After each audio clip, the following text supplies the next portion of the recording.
ہمارے نبی محمد عربی صلی اللہ علیہ وسلم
یہ اللہ کے نبی صلی اللہ علیہ وسلم کہہ رہے ہیں. اور آیت کے اندر لقمان حکیم کیا سمجھا رہے ہیں؟ اقم الصلاۃ، اے میرے پیارے بیٹے نماز پڑھتے رہنا. اور اللہ کے نبی صلی اللہ علیہ وسلم نے بھی کہا کہ جب اولاد 7 سال کی ہو جائے انہیں مار پر انہیں سمجھا بجھا کر نماز پڑھاؤ، لیکن جب نماز نہ پڑھے 10 سال کی عمر ہو جائے تو انہیں مارو، ان کی بگاڑی کرو، ان کی اصلاح تربیت کرو. تو معلوم کیا ہوا کہ ہمیں اپنی اولاد کو یہ نصیحت کرتے رہنا چاہیے کہ اپنی اولاد کی نماز پڑھتے رہے. یہاں دیکھا یہ جا رہا ہے کہ باپ خود نماز نہیں پڑھتا، خود نماز ہی نہیں ہے، خود مسجد کا کبھی رخ نہیں کرتا، خود نماز پڑھنے نہیں آتا، خود مسجد میں کبھی ہاتھ بھی نہیں لگاتا، تو اولاد کہاں سے اس کی نمازی ہو گئے؟ تو باپ سو رہا، فجر کی اذان ہو رہی ہے، تو جب باپ نماز نہیں پڑھے تو ان کی اولاد کہاں سے نماز پڑھے؟ ان کی اطاعت کیسے کرے گی؟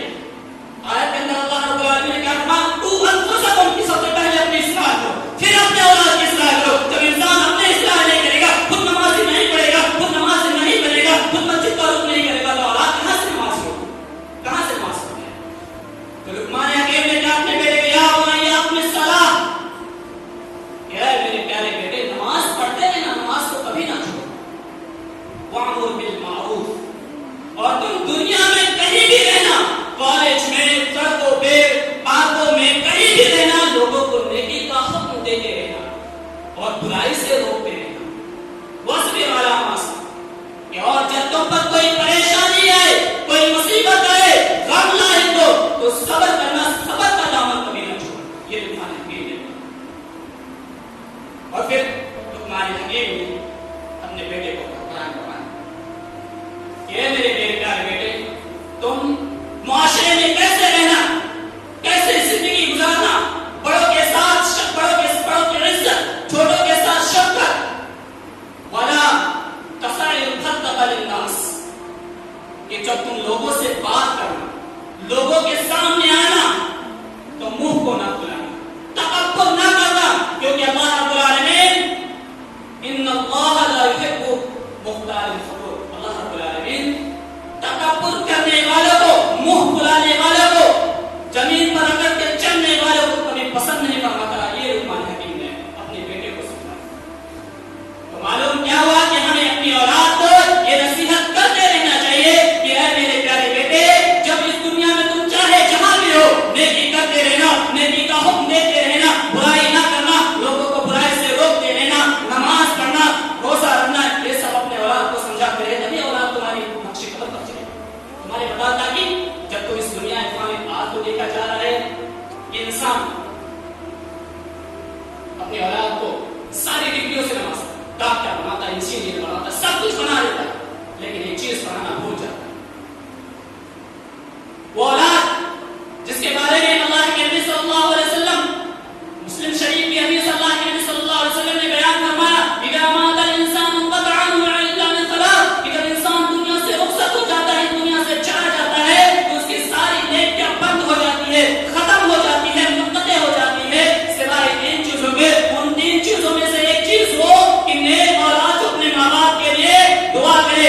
انسان دنیا میں یہ دیکھا جاتا ہے، افسوس کا مقام ہے کہ انسان اپنے بیٹے کو ڈاکٹر بناتا ہے، انجینئر بناتا ہے، اور اس کا بڑا نام ہوتا ہے، رتبہ ہوتا ہے، اسے لیکن دینی اسلامی تعلیم دینا بھول جاتا ہے. اس اولاد کو یہ معلوم نہیں ہے کہ ماں کے مرنے کے بعد کون سی دعا پڑھی جاتی ہے، باپ کے مرنے کے بعد کون سی دعا پڑھی جاتی ہے، اسے معلوم ہی نہیں کون سی دعا پڑھی جاتی ہے.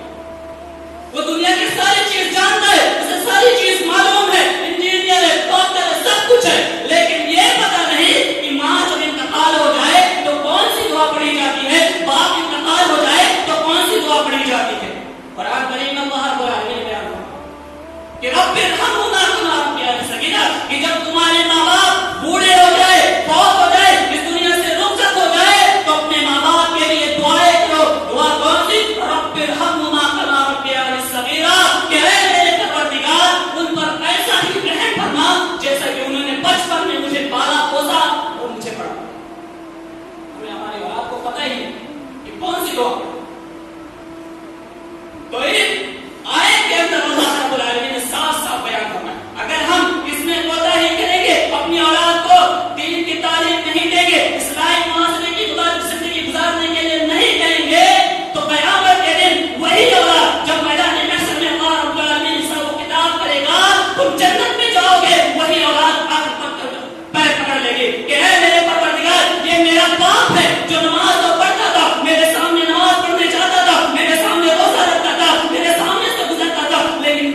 مجھے نماز پڑھنے کے لیے نہیں بولا، کبھی نیکی کرنے کے لیے نہیں بولا، کبھی تیری اسلامی تعلیم کے مطابق ہمیں اصلاح ہی نہیں کی۔ اے میرے وغار قرآن ساری نیکی اس کی چھین لی جائے گی اور اسے جہنم میں پھینک دے گا اللہ قرآن۔ یہی چیز حضرت عبداللہ بن عمر رضی اللہ تعالیٰ بیان کرتے ہیں، بخاری شریف کی حدیث ہے، اللہ کے نبی صلی اللہ علیہ وسلم نے بیان فرمایا کلکم راع وکلکم مسئول عن رعیتہ فالیمام راع وهو مسئول عن رعیتہ والرجل راع فی اہلہ وهو مسئول عن رعیتہ والرجل والمرأة راعیۃ فی بطن زوجها وهو مسئول عن رعیتہ۔ کہ اللہ کے نبی صلی اللہ علیہ وسلم نے بیان فرمایا کہ ہر شخص ذمہ دار ہے، اس سے اس کی ذمہ داری کے بارے میں پوچھا جائے گا، اس سے سوال کیا جائے گا۔ وقت کا حکمران جو ہے، مالک جو ہے، جو حاکم ہے، اس سے اس کی ذمہ داری کے بارے میں پوچھا جائے گا۔ والرجل راع فی اہلہ وهو مسئول عن رعیتہ، اور ہر آدمی اپنے گھر والوں کا ذمہ دار ہے، اس سے اس کی ذمہ داری کے بارے میں پوچھا جائے گا۔ اور ہر عورت اپنے خاوند اپنے شوہر کے گھر میں ذمہ دار ہے، اس سے بھی اس کی بات ذمہ داری کے بارے میں پوچھا جائے گا۔ اس حدیث کے اندر بہت اشتراک کیا ہے، والرجل راع فی اہلہ، یہ ہر آدمی سے پوچھا جائے گا اس کے گھر والوں کے بارے میں، اس کی اولاد کے بارے میں۔ تو ہمیں اپنی اولاد کو نیکی کا حکم دیتے رہنا چاہیے۔ اولاد اگر اپنے گھر سے باہر نکلتی واپس آتی، والدین کا، ماں کا، باپ کا یہ حق ہے کہ میرا بیٹا کہاں جا رہا ہے، کس حالت میں ہے، رات پوری رات کہاں گزر کر رہا ہے۔ اگر یہ ماں باپ یہ سوال نہیں کرے گی تو اللہ رب العالمین تم سے سوال کرے گا۔ ایک محدث ہے امام احمد بن حنبل رحمہ اللہ، ان کی تربیت جیسے کہ سلف صالحین رحمہ اللہ نے اپنی اولادوں کی تربیت کی، تربیت کے تعلق سے کہ امام احمد بن حنبل ان کے والد بچپن میں انتقال کر گئے، اس دنیا سے رخصت ہو گئے، پہنچ کر گئے۔ ان کی ماں زندہ تھے، ان کی ماں ان کے بیٹے چھوٹے سے کہتے اے میری ماں، میرے باپ اس دنیا میں نہیں ہے، اس دنیا سے رخصت ہو گیا ہے، میں قرآن کی تعلیم حاصل کرنا چاہتا ہوں، میں قرآن کا حافظ بننا چاہتا ہوں۔ ماں کہتے ہیں کوئی بات نہیں میرے بیٹے، میں تو زندہ ہوں، میں تو اس دنیا میں ہوں۔ اے میرے پیارے بیٹے، جب بیٹے نے کہا کہ میں حافظ قرآن بننا چاہتا ہوں، ماں فجر کے وقت فجر سے پہلے اٹھتی ہے، تہجد کی نماز پڑھتی ہے، اپنے بیٹے کو گرم پانی کر کے نہلاتی ہے، دھلاتی ہے، نقاب لگا کے بیٹے کو مسجد میں چھوڑ کر آتی ہے، تو وہی بیٹا محدث قرآن، قرآن کا حافظ بن کر نکلتا ہے۔ پھر تھوڑی بڑے ہوتے ہیں امام احمد بن حنبل، تھوڑے بڑے ہوتے ہیں، کہتے ہیں میری ماں مجھے محدث یعنی حدیث سیکھنی ہے، حدیث جاننی ہے، حدیث کا علم حاصل کرنا۔ ماں اپنے بیٹے کے لیے کھانے کا بندوبست کرتی ہے، کھانا کو بندوبست کرنے کے بعد اپنے بیٹے کو دیتی ہے اور دروازے سے باہر نکال کر دروازہ بند کرتی ہے۔ بیٹا کہتا ہے ماں میری ماں دروازہ کھول دو، کہا ماں کہتی ہے اے میرے پیارے بیٹے، ابھی تک تو میرے ذمہ دار تھا، میں تمہاری ذمہ داری تھی، اب تو اللہ رب العالمین کے سپورٹ کر دیا ہوں میں نے، تم جاؤ۔ تو وہی امام احمد بن حنبل بغداد سے مکہ، مکہ سے مدینہ جا کر وہاں محدث قرآن، محدث حدیث یعنی حدیث کی تعلیم حاصل کرتے ہیں۔ اور وہی امام احمد بن حنبل آج جن کو کون نہیں جانتا، دنیا کا ہر شخص جانتا ہے، محدث قرآن، حافظ قرآن، سب کچھ۔ تو معلوم کیا ہوا کہ جب ماں اپنے اولاد کی ذمہ داری اٹھاتی ہے تو ماں بیٹا سلف صالحین میں سے ہوتا ہے، شیخ الاسلام ہوتا ہے، شیخ الاسلام ابن تیمیہ ہوتا ہے۔ ایسے جب ماں اپنے بیٹے کی ذمہ داری ان کی تربیت کی اصلاح کرتے ہیں، انہیں دینی راستے پر چلاتے ہیں۔ اور اگر اس کے برعکس ماں اپنی اولاد کی اصلاح نہیں کرتی، آج اس دنیا میں اسی ہندوستان میں دیکھ لیجیے، ایک شخص سلطان ڈاکو کے نام سے مشہور ہے، وہ ڈاکو جب پکڑا گیا، انگریزوں نے اسے پھانسی پر چڑھانے لگا، تو انگریزوں نے اسے پوچھا تمہاری آخری خواہش ہے، تم آخری خواہش تمہاری کیا چاہتے؟ وہ کہتا ہے میں اپنے ماں کو دیکھنا چاہتا ہوں، ماں سے ملنا چاہتا ہوں۔ ماں کو بلایا گیا، ماں جب آئی، ماں کو قریب بلا کے اس کے کان کو چبانے لگا۔ لوگوں نے کہا یہ کیا کر رہے ہو؟ کہا یہی میری ماں ہے، اگر اس نے میری اصلاح کی ہوتی، میری تربیت کی ہوتی تو میں آج اس پھانسی کے پھندے پر نہیں لٹک رہا ہوتا۔ اگر میں جب پہلی بار ایک انڈے کی چوری کرے تو میری یہی ماں اسے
اللہ کے نبی صلی اللہ علیہ وسلم نے ان کی تربیت کی، ان کی اصلاح کی، اپنی بیٹیوں کی اصلاح کی. کوئی فاطمہ الزہرا آخر ایام میں اپنے شوہر سے کیا کہتی ہے کہ اے میرے سرکار، اے میرے شوہر، جب میں مروں، جب اس دنیا سے رخصت ہوں، تو میں چاہتی ہوں کہ میرے کفن رات کے تاریکی میں کیا جائے اور کسی کو نہ بلایا جائے. جب دنیا میں کسی نے مجھے نہیں دیکھا تو میں چاہتی ہوں کہ مرتے وقت مجھے دیکھیں. یہ اللہ کے نبی صلی اللہ علیہ وسلم کی تربیت ہے. تو ہمیں اپنے اولاد کی اسلام تربیت کرتے رہنا چاہیے، انہیں بتاتے رہنا چاہیے، انہیں دین اسلام بتاتے رہنا چاہیے، انہیں اللہ رسول کے بارے میں بتاتے رہنا چاہیے، تاکہ وہ مرنے کے بعد تمہارے لیے بھی دعا کریں. اور تم جب خود عبادت کرو گے، انہیں بتاؤ گے، تو وہ اولاد بھی جب تمہارے مرنے کے بعد تمہاری دعا کریں گے. اور جب اس کا انتقال ہوگا تو اللہ رب العالمین ان سے بہت پیسے ہو. ایک اور حدیث کے اندر حضرت امام کی مثال کرتے ہیں کہ ما من عبد اسر اللہ عیت یموت یوم یموت وهو غاش، کہ جس شخص کو ذمہ داری دی گئی، چاہے اولاد کی ہو، کسی طرح کی ہو، ذمہ داری کی دی گئی ہو، اور اگر اپنے اولاد سے دھوکہ کرتا ہے، مرتے تک دھوکہ کرتا ہے، انہیں نہیں بتاتا اللہ رسول کے بارے میں، انہیں نہیں سمجھاتا، الا حرم اللہ علیہ الجنہ، تو اللہ رب العالمین اسے جنت پر حرام کر دیا، جنت حرام کر دیتا، جہنم میں ڈال دیا. تو ایسا نہیں ہے. تو ہمیں اپنے اولاد کی اصلاح کرتے رہنا چاہیے. آخر میں اللہ رب العالمین سے دعا ہے کہ اللہ تعالیٰ ہمیں اپنے اولاد کی اصلاح کرنے کی توفیق عطا فرمائے. اے اللہ ہمیں بھی اپنے اصلاح کرنے کی توفیق عطا فرمائے. اے اللہ ہم گنہگار ہیں، خطا کار ہیں، پھر بھی تیری رحمت کے طلبگار ہیں. اے اللہ تمہارے گناہوں کو بخش دے، ہمیں معاف فرما اور جنت الفردوس میں ہمیں اعلیٰ مقام عطا فرما. اے اللہ ہماری اولاد کو سیدھے راستے پر چلنے کی توفیق عطا فرمائے. ایک بات اور بتا دینا چاہتا ہوں کہ اگر تم اپنی اولاد کو دین اسلام کی تعلیم دیتے ہو لیکن اولاد باغی نکل جاتی ہے، تمہاری بات نہیں مانتی ہے، تو یہاں مایوس ہونے کی ضرورت نہیں ہے. آپ نبیوں کے قصے دیکھ لو گے. حضرت نوح علیہ السلام اپنے بیٹے کی کتنی اصلاح کی، سارے 9 سال تبلیغ کے، لیکن ان کا بیٹا مشرک تھا، منکر تھا، ان کی بات نہیں مانی. اللہ رب العالمین نے اسے منکر قرار دیا. ان کی کوئی یہاں مایوس ہونے کی ضرورت نہیں. اپنی اولاد کی اصلاح کرتے رہو، کرتے رہو. اگر نہیں مانتے کوئی بات. آپ کو الحمدللہ رب العالمین. السلام علیکم.